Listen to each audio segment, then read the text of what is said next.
Assalamualaikum warahmatullahi wabarakatuh. Perkenalkan, nama saya Kustiana dengan NIM 19501241007. Saya dari Pendidikan Teknik Elektro kelas A 2019. Nah, pada kesempatan kali ini saya akan membahas materi mengenai pengaruh frekuensi terhadap beban RLC. Nah, untuk alur pembahasannya, yang pertama yaitu ada pendahuluan, kemudian yang kedua kajian pustaka, yang ketiga pembahasan, dan yang terakhir yaitu kesimpulan. Langsung saja kita masuk di pendahuluan. Nah, rangkaian RLC ini merupakan suatu rangkaian elektronika yang terdiri dari resistor, kapasitor, dan induktor. Nah, ini dapat disusun seri maupun paralel. Contoh untuk rangkaian RLC yang dirangkai secara seri harus menggunakan arus AC. Nah, nantinya arus listrik akan mendapatkan hambatan berupa R, L, dan C.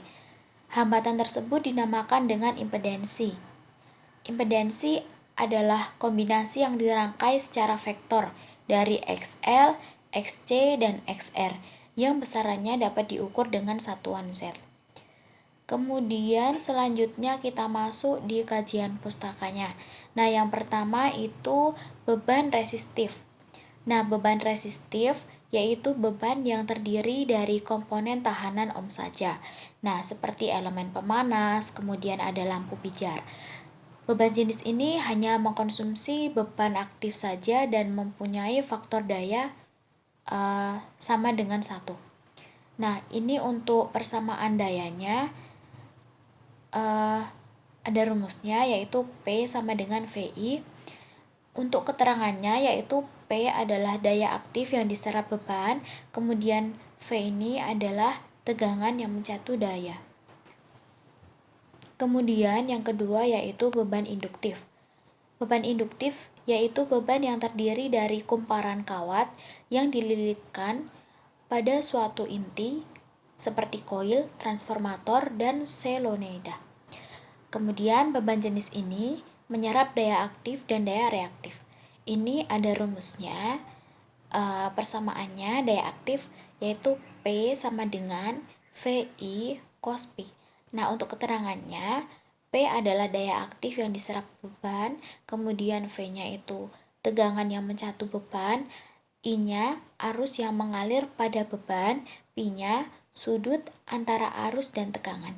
Nah, di sini juga ada gambar rangkaiannya ya teman-teman, bisa dilihat di samping. Kemudian kita lanjut untuk yang beban kapasitif. Nah, beban kapasitif ini yaitu beban yang memiliki kemampuan kapasitansi. Komponen ini dapat menyebabkan arus leading terhadap tegangan. Nah, ini juga ada rumusnya yaitu P sama dengan VI cos Pi. Nah, seperti tadi keterangannya, P-nya itu adalah daya aktif yang diserap beban, kemudian Pi-nya ini sudut antara arus dan tegangan. Ini di samping yaitu ada gambar rangkaiannya, beban resistif, beban kapasitif maksud saya seperti ini. Kemudian untuk yang selanjutnya yaitu kita masuk di pembahasan. Nah, yang pertama yaitu rangkaian RL seri. Nah, ini ada gambar rangkaiannya seperti ini, ada R-nya, ada L-nya. Nah, untuk impedansi rangkaiannya ini diberikan rumus seperti ini, seperti yang di bawah. Kemudian jika R adalah konstan, perubahan XL akan mempengaruhi Z sehingga kenaikan XL menyebabkan Z naik. Sebaliknya, XL turun menyebabkan Z turun. Ini juga ada rumusnya seperti ini yang di bawah. Kemudian perubahan XL dapat dilakukan dengan menaikkan atau menurunkan harga L. Dengan F mendekati konstan, dapat pula dengan menaikkan atau menurunkan F dengan L mendekati konstan. Nah, ini untuk arus pada rangkaian AC ini diberi rumus I sama dengan V per Z. Nah, besarnya arus berbanding terbalik dengan Z. Pada saat Z bertambah dengan F pada rangkaian RL seri, maka arus akan berkurang sebagaimana F bertambah, seperti itu. Kemudian lanjut yang kedua yaitu rangkaian RC seri. Nah, impedansi rangkaian RC seri ini bertambah dengan penurunan frekuensi dan sebaliknya akan berkurang dengan kenaikan frekuensi. Nah, ini gambar rangkaiannya di sini di samping. Kemudian arus pada rangkaian RC seri ketika F berkurang, XC bertambah, Z bertambah, dan I berkurang. Ketika F bertambah, XC berkurang, Z berkurang, dan I bertambah.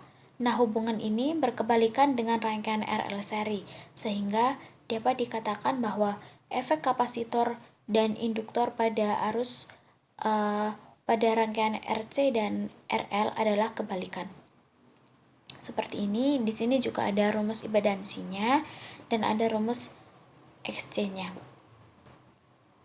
Kemudian lanjut yang ketiga yaitu percobaan menggunakan Proteus. Nah, yang di sini ada rangkaian RL seri. Ini menggunakan R dan L. Di sini ada gambar rangkaiannya, kemudian di sampingnya ada data pengukuran arusnya.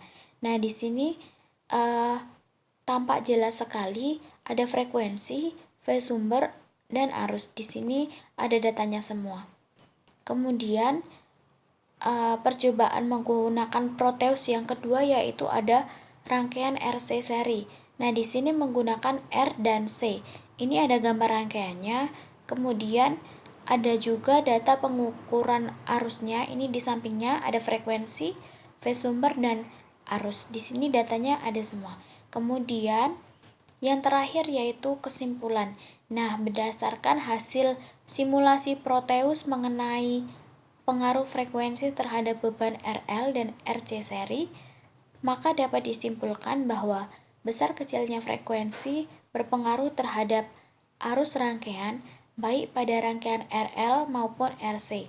Nah, pada rangkaian RL, semakin besar frekuensi yang diberikan, maka nilai arus akan semakin menurun.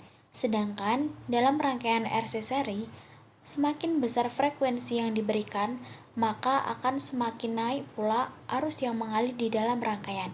Nah, seperti itu penjelasan dari saya.